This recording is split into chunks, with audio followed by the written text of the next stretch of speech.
নারী নীতি, ওটা নারী নীতি নয়, বেশ্যা নীতি। আমি প্রথম যখন ইউনূস সরকারের সাথে দেখা করতে গেছিলাম, এই আমার সামনে আছে আমাদের মহাসচিব, যুগ্ম মহাসচিব, অনেক কথাবার্তা বলার পরে আমি স্পেশাল বলেছিলাম, জনাব কোনো অবস্থাতেই পাশ্চাত্যদের কোনো আদর্শ নীতি সংস্কৃতি আমাদেরকে চাপিয়ে দেবেন না। আমার আগেই সন্দেহ ছিল, আমি আগেই সন্দেহ করতাম, ইউনূস সরকারকে আমি আগেই সন্দেহ করতাম। এই লোকটা তো এনজিওর লোক, এই লোকের চারপাশে তো বেশ্যারা আছে, বড় বড় লুচ্চারা আছে, বড় বড় ধর্ষক এদের পাশে আছে। আমি এর জন্য প্রথম বলেছিলাম, পুরাণ প্রেম ভোলা যায় না। ইউনূস সরকারের সাথে যেই ওই পতিতাদার সম্পর্ক, এই সম্পর্ক সে ভুলতে পারে নাই। এই জন্য আমি প্রথমেই বলেছিলাম যে খবরদার বিদেশে কোনো অপসংস্কৃতি আমাদেরকে চাপিয়ে দেবেন না। তখন তিনি হাসি দিয়ে বলেছিলেন, না না না না না না, আজকে আমাদের মা বোনদেরকে আপনি বেশ্যা বানাবেন, আমাদের মা বোনদেরকে খানকি বানাবেন, আমাদের পুরুষদেরকে লুচ্চা বানাবেন। বলতে পারেন হুজুর যৌনকর্মী বললেন না কেন, যৌন শিল্পী বললেন না কেন, পতিতা বললেন না কেন, এই খারাপ শব্দ ব্যবহার করলেন না কেন? বলতে পারেন।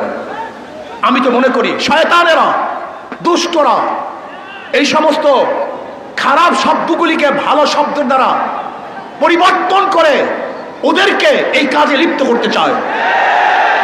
সমাজের মধ্যে শব্দগুলি কেন আসছে? সমাজের মধ্যে শব্দগুলি কেন সৃষ্টি করা হয়েছে? সমাজের মধ্যে খারাপ শব্দগুলি কেন চয়ন করা হয়েছে? চোর কি আপনি কি বলবেন? ডাকাত কি বলবেন? খুনি কি বলবেন? ধর্ষক কি বলবেন? এই শব্দগুলি কেন প্রয়োগ করা হয়েছে? যেন মানুষ এই কাজগুলি না করে, মানুষ যেন এই কাজগুলিকে ঘৃণা করে। আপনি খারাপ কাজের সুন্দর সুন্দর শব্দ প্রয়োগ করে ওই খারাপ কাজকে ভালো বানাবার চক্রান্ত করতেছেন, এইটাই বড় শয়তানি। এই নারী নীতি প্রণয়নকারী এরা কারা? এরা কোথা থেকে আসছে? এরা ওই টান বাজারে জন্ম হওয়া লোকগুলি, ওই টান বাজারে জন্ম হওয়া নারীরা একজন ভদ্র বিশিষ্ট সতী নারীদের আইন প্রণয়ন করে কিভাবে? ওই নারীগুলি আমার স্ত্রীর আইন প্রণয়ন করে কিভাবে? ওই নারীগুলি আমার মায়ের আইন প্রণয়ন করে কিভাবে? ওই নারীগুলি আমার মেয়ের আইন প্রণয়ন করে কিভাবে? আমার মেয়ে সতী, আমার স্ত্রী সতী, আমার মা সতী, সে একজন নারী। আমার মায়ের, আমার বোনের, আমার মেয়ের, আমার ফুফির, আমার নানির, আমার খালার আইন ওই বেশ্যারা করবে কিভাবে? ওই বেশ্যাগুলি সাহস কোথায় পেয়েছে?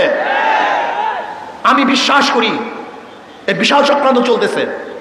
ইউনূস সরকারের কে হটাবার এটা চক্রান্ত।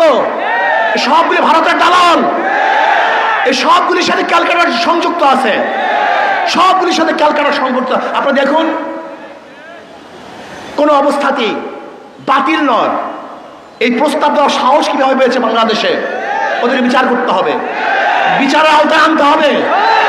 এই ঢাকার বুকে প্রকাশ্য বিচার করতে হবে, যারা ভবিষ্যতে এই ধরনের কোনো প্রস্তাব আনতে কেউ সাহস না পায়। আমার মেয়েকে, আমার বোনকে, আমার ভাগ্নিকে, আমার মাকে বেশ্যা বানাবার যারা চক্রান্ত করতেছে, ওদের চেয়ে বড় শত্রু আর কেউ হতে পারে না। নারী নীতির প্রত্যেকটা পৃষ্ঠায় পৃষ্ঠায় ধর্মবিরোধিতা করা হয়েছে, প্রত্যেকটা পৃষ্ঠায় পৃষ্ঠায় ধর্মকে অপমান করা হয়েছে, প্রত্যেকটা পৃষ্ঠায় পৃষ্ঠায় এই বাঙালি জাতি সংস্কৃতিকে ধ্বংস করে নতুন এক বিদেশি চক্রান্তকে বাস্তবায়ন করার চক্রান্ত চলতেছে। এটা আমরা মানতে পারি না। মানা তো দূরের কথা, এটা প্রস্তাব কিভাবে দিয়েছে এটি ইউনূস সরকারকে জানতে চাই। আজকে বাংলাদেশের সবচেয়ে বেশি সংস্কারের পক্ষে এবং এই সরকার যেন সময় পায় সংস্কারের জন্য, ইসলামী আন্দোলন বাংলাদেশ সবচেয়ে বেশি ভূমিকা পালন করতেছে। তারা প্রথমে যে কথা বলছে, আজও সেই কথা বলছে।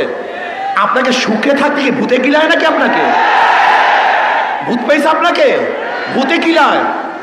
যদি ভূতে পেয়ে থেকে এমন কিলায় শুরু করবো, আপনি দেখতে পারবেন না বিয়াকুব নাকি, যেখানে আমরা সবচেয়ে বেশি এদের জন্য ভূমিকা পালন করতেছি। আর উনি ইসলামকে জলঞ্জলি দিয়ে মনে করছে উনি কিছু দেখাইলেই সবাই বাহবা দিবে। বাংলাদেশের মানুষ চিনেন? এই যে দেখেন মেট্রো রেল শেখ হাসিনা করছে, মনেও কেউ করে না। যমুনা ব্রিজ করছে, একবার কেউ ভুলে উচ্চারণ করে না। ওনার উন্নয়নের কথা সবাই ভুলে গেছে। বাংলাদেশের মানুষ চেনেন আপনি? ইসলামকে বাদ দিয়ে, ধর্মকে বাদ দিয়ে আপনি যদি গোটা বাংলাদেশের স্বর্ণ দিয়ে বাঁধিয়ে দেন, স্বর্ণ, প্রত্যেকটা মানুষের শরীরে যদি স্বর্ণের পোশাক থাকে, প্রত্যেকটা বাড়ি যদি মরমর পাথরের থাকে, আর আপনি একদিন ধর্মের বিরোধিতা করবেন, ওই সমস্ত পাথর আর সমস্ত স্বর্ণ আপনার মুখের মধ্যে ছুঁড়ে ফেলবে, মানুষ ছুঁড়ে মারবে, থুক মারবে আপনার মুখের মধ্যে, থুক মারবে আপনার মুখের মধ্যে, থুক মারবে বাংলাদেশের মানুষ আপনার মুখের মধ্যে। আপনি ভেবেছেন আমরা সবাই আপনাদেরকে খুব সাহস যোগাই, প্রশংসা করতেছি। যারা প্রশংসা করে তারা বদনাম করতে সময় নেবে না, যারা তারিফ করে আপনাকে গালি দিতে সময় নেবে না। খবরদার, ওই বেশ্যা কমিশনদেরকে আইনের আওতায় নিয়ে আসেন, ওদেরকে বিচারের আওতায় নিয়ে আসেন। আমি অভদ্র ব্যবহার করতেছি, অভদ্র ভাষা ব্যবহার করতেছি অভদ্রতার জন্য। এখানে আমি কোনো সুভদ্র ভালো ভাষা ব্যবহারই করতে চাই না। প্রিয় ভাইয়ের আমার, আজকে বাংলাদেশে নিয়ে গভীর ষড়যন্ত্র চলতেছে। কেউ নির্বাচন সংস্কারের বাইরে নির্বাচন হবে না, আগে সংস্কার হবে তার নির্বাচন হবে। মার্চ ফর ঢাকা, আমরা অচিরেই মার্চ ফর ঢাকা ঘোষণা দেব। কারা সংস্কারের পক্ষে আর কারা বিপক্ষে ইনশাআল্লাহ জনগণ ডিসাইড করবে।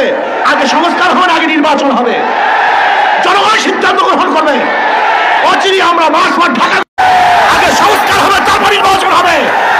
সংস্কারের বাইরে বাংলাদেশের মানুষ কোনো নির্বাচন মানবে না।